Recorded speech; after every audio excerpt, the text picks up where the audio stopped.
People argue and disagree in the workplace all the time, and they use logical fallacies to beat you in an argument. You don't know what logical fallacies are? Basically, they are statements that sound reasonable, but they are actually flawed and dishonest. There are so many logical fallacies out here, but here are 3 you need to look out for in the workplace. The first argument is an ad hominem attack.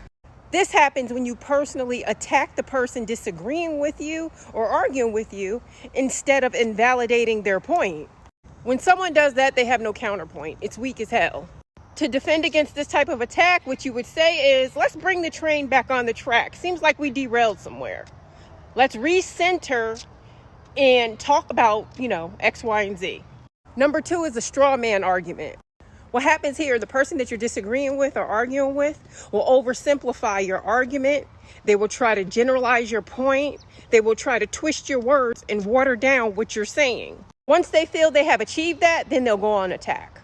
You'll know this is happening because then they'll begin to reframe your conversation. And they'll say something like, so what you're saying is... So here's how you defend against this. Let them finish their point of telling you what they thought you said or what you're saying.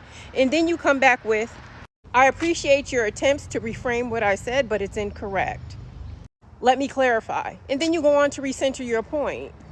And number 3 is called a red herring. This happens when an unrelated and irrelevant point is thrown into the argument for no damn reason at all. Red herrings are used for distraction to keep you away from the central point. They'll have you engaged in a whole nother conversation about something else and you don't even know how you got there. To defend against this, again, bring the train back on the track. You can say something like, can you help me understand what that has to do with the topic at hand? I'm thoroughly confused. This conversation started at A and Z is immaterial. And honorable mention, the appeals to authority fallacy. This is sort of like name dropping, like the director of sales said this, so it must be correct. Like the director of sales can't have it wrong. So again, those are the common logical fallacies that you need to watch out for in the corporate workplace or any other workplace. And as always, I hope this video helps someone.